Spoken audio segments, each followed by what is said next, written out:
Amen, amen. Prenez place. Prenez place, prenez place. Qui est de repos demain?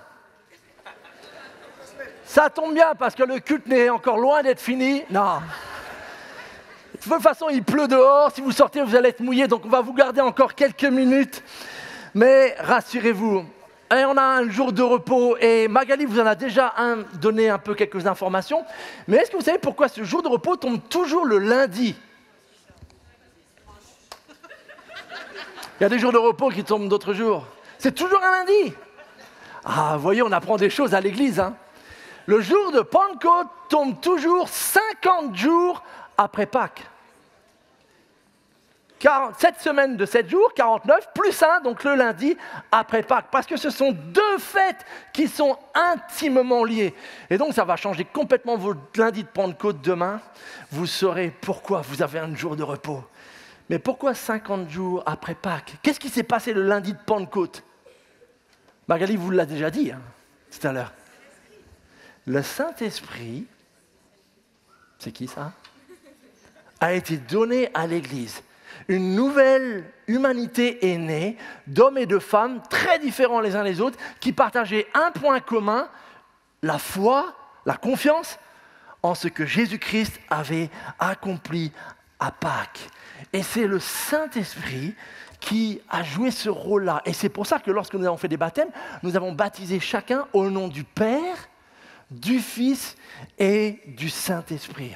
Mais bien souvent, ce Saint-Esprit, il fait partie des personnes de la Trinité les moins connues ou les moins claires. Dieu le Père, ok, Dieu le Fils, Dieu le Saint-Esprit. J'ai entendu un jour une histoire d'un prédicateur qui devait préparer un message sur ce moment où le Saint-Esprit est descendu lors du baptême de Jésus. Et vous savez, il y a un oiseau, une colombe qui est descendue. Et il voulait aider son assemblée à bien comprendre le symbole et revivre cette scène. Alors il s'est organisé avec sa petite fille et il a créé dans le faux plafond une trappe. Et il a dit à sa fille, tu vas être là pendant le culte, tu vas rester là tout le temps avec la colombe. Et pendant le message, lorsque je vais dire... Et alors, le Saint-Esprit descendit comme une colombe. Tu lâcheras la colombe et elle volera dans l'église et les gens vont être stupéfaits. Ça sera un message grandiose qui aura plein de vues sur YouTube. Ils étaient d'accord, ils ont répété, tout s'est bien passé. Arrive le jour J, le dimanche matin. Le pasteur arrive avec cette phrase et tout d'un coup, il commence à dire « Et alors, le Saint-Esprit descendit comme une colombe. » Et puis, il jette un regard vers le haut et puis pas de colombe. Alors il répète un peu plus fort. Alors le Saint-Esprit descendit comme une colombe. Toujours pas. Alors il répète une troisième fois et toujours pas. Et puis tout d'un coup il entend une petite voix. Sa fille dit « Papa, le chat a mangé le Saint-Esprit !»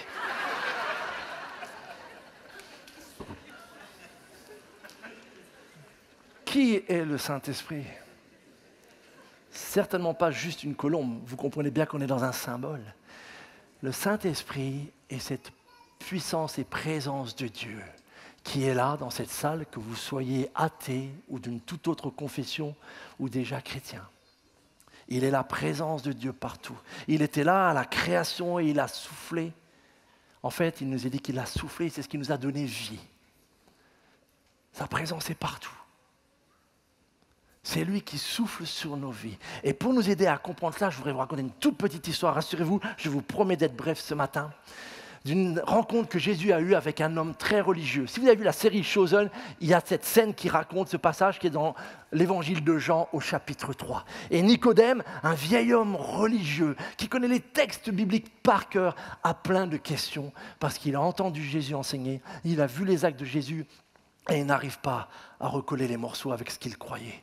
Alors il vient voir Jésus, et dans la discussion, Jésus tout d'un coup lui balance, texto, Nicodème, je te l'assure, à moins de naître de nouveau, personne ne peut voir le royaume de Dieu. Dans d'autres versions, il nous est dit, à moins de renaître de l'esprit, personne ne peut voir le royaume de Dieu. Et donc Nicodème, il entend ça et tout d'un coup, il se met à cogiter. Mais comment est-ce possible? Qui d'entre vous a son anniversaire au mois de juin? Les plus belles personnes, les plus intelligentes, je vois, comme moi. En effet, nous faisons partie des heureux élus à être nés au mois de juin. Je suis né le 15 juin exactement, et toute ma vie, on m'a rappelé le détail suivant, c'est que je suis né le jour de la course, enfin du départ de la course des 24 heures du Mans. Et j'ai un père qui est passionné de sport automobile, et à cause ou grâce à moi, il n'a pas pu assister au départ de la course le 15 juin 1974. La course n'a pas été la même, bien évidemment. Mais du coup, on m'a rappelé sans cesse ce petit détail. Ce sont les circonstances de ma naissance à moi. Et nous avons tous des circonstances variées, diverses. Et j'ai peu à peu découvert, en naissant, qu'en fait, je n'y étais pour rien. C'est ma mère qui m'a mis au monde. J'ai été très passif dans ma naissance, en fait. C'était une grâce. C'était ma naissance naturelle. Et lorsque je suis né, mes 5 sens se sont mis en action et j'ai commencé à voir, à entendre, à écouter, à sentir ce monde dans lequel j'allais grandir. C'est ça la naissance pour nous. Et donc vous comprenez pourquoi quand Jésus dit ça à Nicodème, à moins de naître à nouveau ou de renaître, personne ne peut voir. Nicodème, il prend les choses au pied de la lettre et du coup il dit, mais attends, comment un homme peut-il naître? Une fois vieux, Nicodème n'est pas tout jeune. Et il va jusqu'au bout de sa logique. Tu n'es quand même pas en train de me dire qu'il faut retourner dans le ventre de sa mère pour renaître. Bien évidemment, non. Jésus lui parle d'une toute autre type de naissance et il enchaîne et voici ce qu'il lui dit. En fait, à moins de naître d'eau, et l'eau est le symbole, c'était le symbole tout à l'heure, c'est-à-dire en fait d'esprit, de l'Esprit de Dieu. Personne ne peut entrer dans le royaume de Dieu. Pourquoi? Parce que ce qui naît d'une naissance naturelle, le 15 juin, c'est la vie naturelle. Mais ce qui naît de l'Esprit est animé par l'Esprit de Dieu. Alors ne sois donc pas surpris, Nicodème, si je t'ai dit, il vous faut naître de nouveau, c'est-à-dire de l'Esprit. On comprend déjà un peu mieux. Nous avons tous en commun cette naissance naturelle, peu importe le jour de notre naissance. Par contre, Jésus nous parle ici qu'en fait, pour entrer dans le royaume de Dieu, pour avoir une relation avec Dieu, pour être en communion, pour vivre quelque chose où on ressent sa présence, il nous faut naître de nouveau. Il nous faut une nouvelle naissance spirituelle. Jésus n'a pas dit à cette phrase, il te faudra aller à l'église tous les dimanches. Il te faudra être né dans une famille chrétienne. Il te faudra faire ceci à l'âge de 12 ans ou à l'âge de 18 ans. Nulle réponse comme cela. Il dit très clairement par contre, à moins de naître d'esprit, personne. Et ça, c'est quand même troublant. Vraiment, je te l'assure, à moins de naître de nouveau, personne ne peut voir ou ne peut entrer, c'est la même idée, dans le royaume de Dieu. Qui a donc besoin d'une nouvelle naissance d'après Jésus? Tout le monde. Et ça, c'est troublant parce que, je vous dis, la personne qui vient voir Jésus avec toutes ces questions-là était un homme éminemment religieux. Or, nous, bien souvent en France, on peut dire, quand on a quelqu'un qui passe par des grands problèmes, qui lutte avec toutes sortes de péchés, dit, oh, lui, la foi, ça lui ferait du bien. Grosso modo, lui, il en a vraiment besoin. Alors que peut-être la personne qui, en apparence, pour qui tout roule, qui va bien, qui réussit dans son travail, sa famille, elle, peut-être simplement quelques conseils lui suffiront. Ce n'est absolument pas l'enseignement de Jésus. Quelle que soit ta vie, quel que soit ce que tu penses ou ne penses pas par rapport à Dieu, quel que soit comment tu es vécu jusqu'à maintenant, nous avons tous besoin de naître de nouveau. Et Jésus le dit très clairement, il vous faut naître de nouveau. Toi, Nicodème, il te faut naître de nouveau. Le chapitre d'après, dans Jean 4, Jésus va rencontrer une femme qui est connue pour une vie assez dissolue. Il lui dira la même chose. De la personne la plus religieuse à la personne peut-être la plus loin de Dieu, à un moment donné de sa vie, il nous faut tous naître de nouveau. Personne ne peut entrer dans le royaume de Dieu. Quel était le point commun de nos baptisés ce matin? Ce n'est pas leur enfance. Ils n'ont pas tous eu la même éducation religieuse. Certains sont nés avec un foyer chrétien, d'autres un foyer catholique, d'autres sont nés avec un foyer bouddhiste, etc., etc. Et régulièrement, lors de nos baptêmes, on a toutes sortes de circonstances. Quel était le point commun? Ce n'est pas leur âge, ce n'est pas leur travail, ce n'est pas leurs études.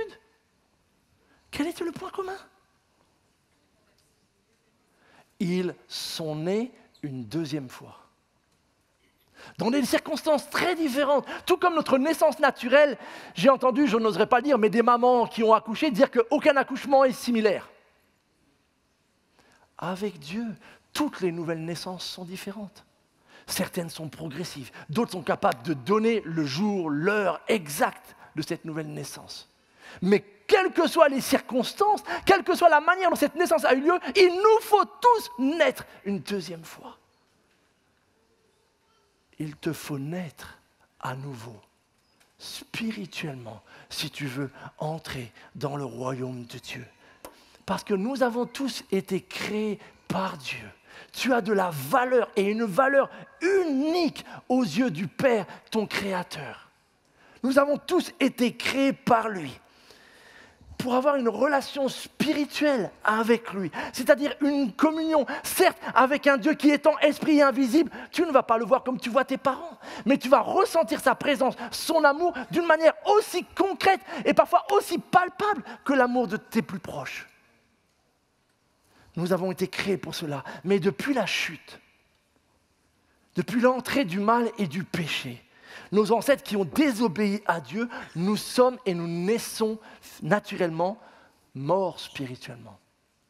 Nous ne naissons pas en relation avec Dieu. Nous ne naissons pas en communion avec lui. Nous en sommes privés de cette possibilité d'une relation avec lui, tout simplement par l'héritage de cette rébellion. Mais la bonne nouvelle, c'est que depuis la victoire de Christ à la croix, cette malédiction, cette mort spirituelle a été vaincue. La mort de Christ est venue défaire cette impossibilité de naître spirituellement.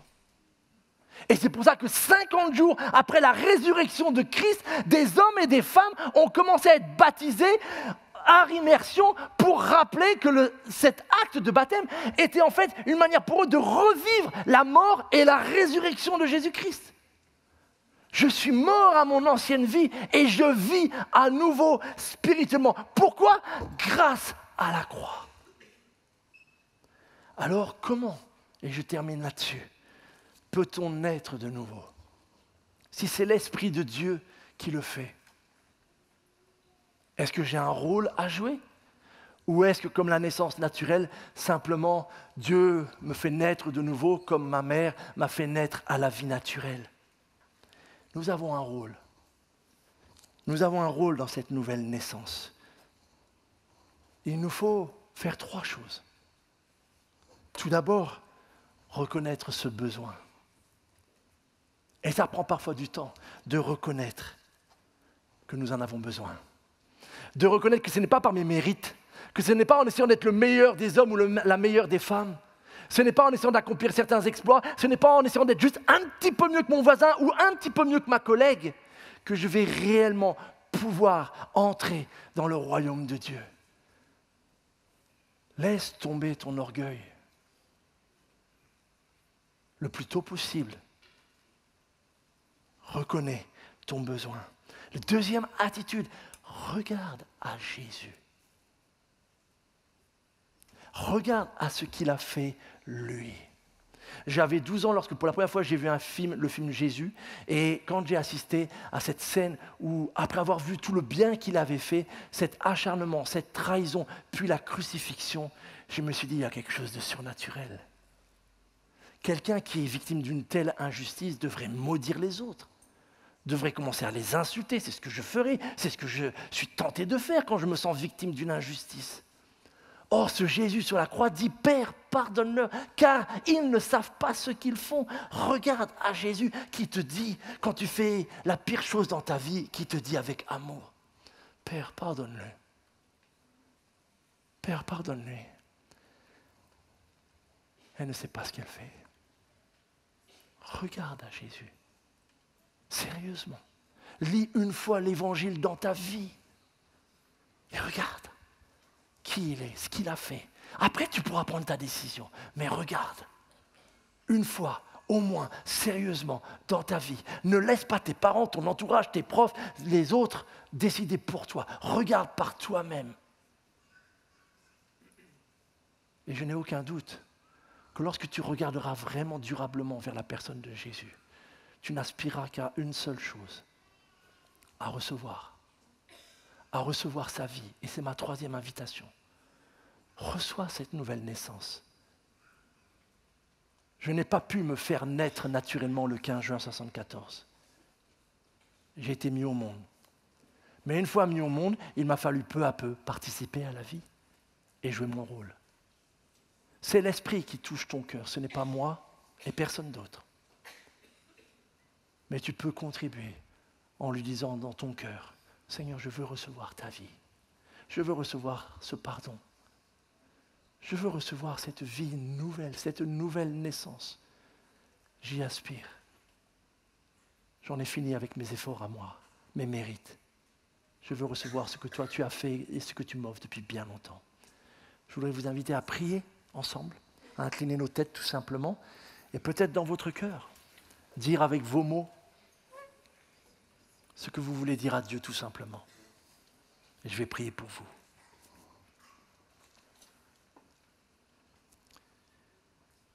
Notre Dieu, notre Père, nous avons eu la grâce d'entendre ces témoignages de vie changée et transformée par ta seule grâce. Nos frères et sœurs n'ont accompli aucun exploit, ne nous ont pas parlé de mérite ou de choses extraordinaires qui t'auraient tellement impressionné que tu aurais décidé de les sauver. Non. Ils ont compris qu'à la croix, tu avais déjà tout fait. Et ils ont reçu ce cadeau. Je te prie pour chacun d'entre nous ici, pour tous mes amis présents. Donne, Seigneur, dans ta grâce, cette honnêteté pour reconnaître notre besoin de toi, cette sincérité pour regarder à la croix, pour regarder à toi ce que tu as dit et fait, et pour recevoir ce don de la vie éternelle, ce pardon de nos fautes et cette présence de ton esprit en nous qui nous fait entrer et voir le monde spirituel, ton royaume.